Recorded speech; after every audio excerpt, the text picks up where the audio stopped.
voulu lire. Je te l'ai dit plus de 20 fois. Quand vous lisez, ne laissez pas l'auteur décider pour vous. Non, c'est à vous de décider.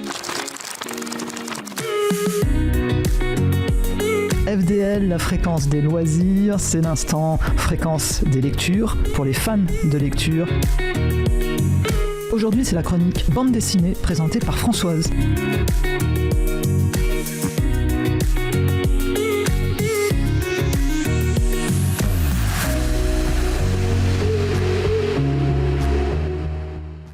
Êtes-vous fan de football et seriez-vous aussi fan de manga ? Ça m'arrangerait. Si c'est le cas, j'ai un super manga à vous proposer aujourd'hui. Il s'agit de Blue Lock. Alors, Blue Lock, c'est un manga qui s'adresse aux jeunes à partir de 10 ans. Je vous le dis parce que je l'ai lu avec mon neveu qui a 10 ans.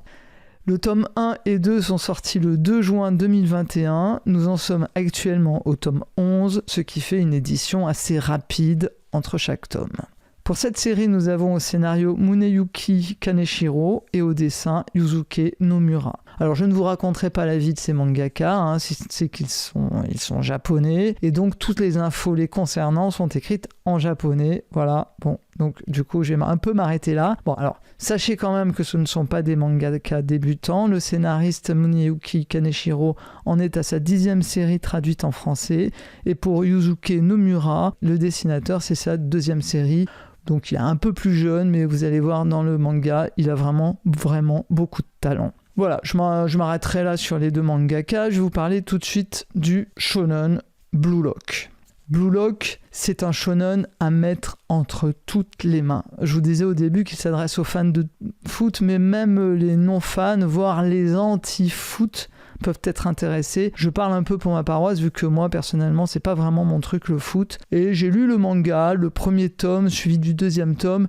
Et puis en fait, je sais pas ce qui m'a pris, j'ai acheté la suite. Bon, alors surtout pour mes petits-neveux, comme je vous le disais, qui ont aussi dévoré les 2 tomes. Mais finalement, j'ai lu avec beaucoup de plaisir les tomes 3 et 4. dont je ne vous parlerai pas trop. Moi, je vais juste vous raconter un petit peu, vous donner l'eau à la bouche, si je puis dire ainsi. Alors, je vous raconte un petit peu l'histoire. L'histoire commence avec l'humiliation du Japon lors de la Coupe du Monde 2018, qui est éliminée en 8e de finale.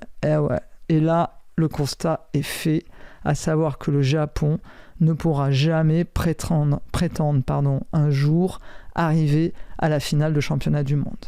Il n'y a pas de joueurs assez bons dans l'équipe du Japon. Et là, on assiste, il y a une réunion, on s'est mis avec le président, enfin pas les joueurs, mais tous ceux qui participent un peu autour des équipes, tout ça. Et on assiste lors de cette réunion à un éclat d'une des collaboratrices du président de la Ligue japonaise qui, elle, rêve de voir le Japon brandir un jour cette Coupe du Monde, là, devant tout le monde, devant le monde entier, si je puis le dire ainsi. Et pour arriver à ses fins, elle a une super idée.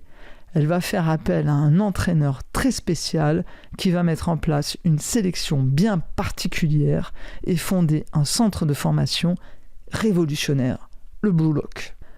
Alors, pour cela, qu'est-ce qu'il va faire ? Il va rassembler les 300 meilleurs jeunes joueurs du Japon et il va carrément les enfermer dans ce centre de formation pour en faire sortir le joueur ultime, que dis-je, l'attaquant ultime, le meilleur buteur du Japon et bien sûr, accessoirement, du monde, puisque ça les amènera à être champions du monde.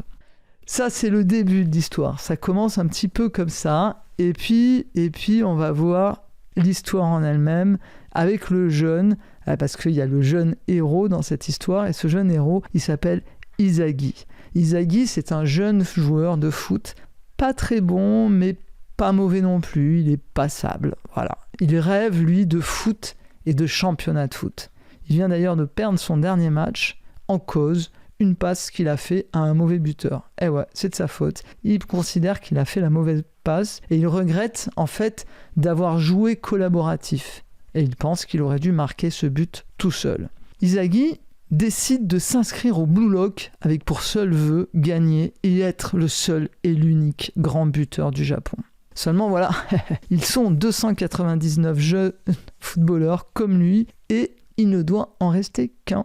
Au passage, et pour renforcer un peu cet esprit de compétition, tous les perdants seront interdits de foot à vie au Japon. C'est dire à quel point ils vont tout faire, ces 300 jeunes, pour être le premier. Bon, alors, raconté comme cela, on pourrait s'attendre à une morale un peu égocentrique et axée sur la compétition.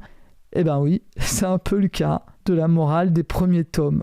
Mais on s'en tient pas qu'à cela. On va vite s'apercevoir que dans un match de foot, il y a obligatoirement 11 joueurs et l'attaquant, aussi bon soit-il, s'il est tout seul dans l'équipe, il a peu de chances de gagner. Alors oui, dans le centre de formation Blue Lock, on pourrait croire qu'il n'y a que des rivalités et qu'aucune alliance n'est permise.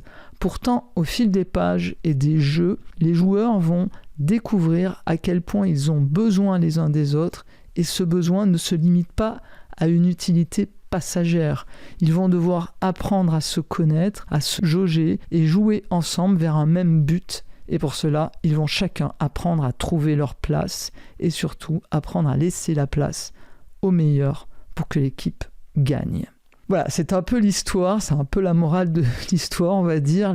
Alors les personnages sont vraiment passionnants et passionnés. C'est une histoire d'équipe avec ses amitiés, ses rivalités, ses colères et ses bassesses aussi. Personnellement, j'ai découvert cet esprit du foot et cette vision bien spécifique du foot dans Blue Lock. Alors je ne dirais pas que depuis je suis devenu une fan de foot, mais je comprends ces jeunes passionnés et je leur souhaite de pouvoir un jour intégrer un centre de formation aussi formateur et intéressant.